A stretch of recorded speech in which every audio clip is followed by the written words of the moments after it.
सर्वांना नमस्कार, जय भीम।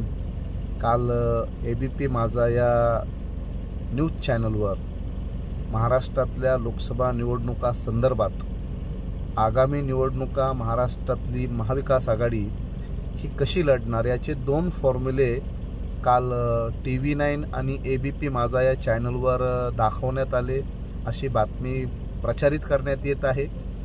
ते दोन्ही फॉर्म्युले काय, हे दोन्ही फॉर्म्युले अधिकृत आहेत का, हे ऑफिशियल आहेत का, आणि कोणत्या सूत्रांकडून या फॉर्म्युल्याची या TV चॅनल्सला माहिती मिळालेली आहे याची माहिती महाराष्ट्रातल्या जनतेला या TV चॅनल्सनं आणि काँग्रेस राष्ट्रवादीच्या जबाबदार नेत्यांनी या बाबतीमध्ये बोललं पाहिजे। ही पसरवली जाणारी बातमी खरी आहे की खोटी आहे। त्यासोबतच आमचे उमेदवार ठरले आहेत आणि एवढ्या जागा आम्ही लढणार, या लोकांना खास करून काँग्रेस आणि राष्ट्रवादीला मला विनंती करायची आहे की मागच्या निवडणुकीमध्ये तुमचे मुख्यमंत्री पद भोगलेली माणसं निवडणुकीमध्ये प्रचंड मानहानिकारकरित्या पराजित झालेली आहेत।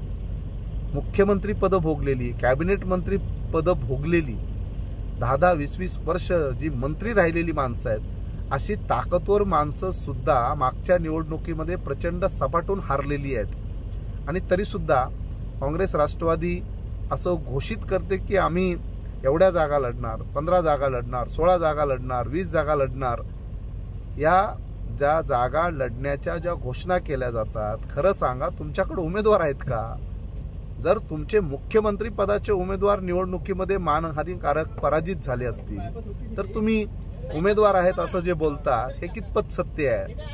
त्यासोबत कोणत्या सूत्रांकडून आपल्याला ही माहिती भेटलेली आहे हेही जाणून घेणं फार गरजेचं आहे। यामुळे महाराष्ट्रातल्या जनतेला आपण या सगळ्या भूमिका थोड्या स्पष्टपणे सांगितलं पाहिजे। आणि ही स्पष्टता नसल्यामुळेच आपल्या या महाविकास आघाडीची आणि इंडिया आघाडीची जी काही सध्या वाताहत होत आहे किंवा जिथं काही निराशाजनक निकाल येत आहेत, ही आपली स्पष्टता नसल्यामुळेच येत आहेत। त्यामुळे काही गोष्टी आपण स्पष्टपणे बोलल्या पाहिजे आणि हे सगळं ऑफिशियल आहे का, अधिकृत आहे का, याचा खुलासा आपण महाराष्ट्रामध्ये केला पाहिजे। धन्यवाद।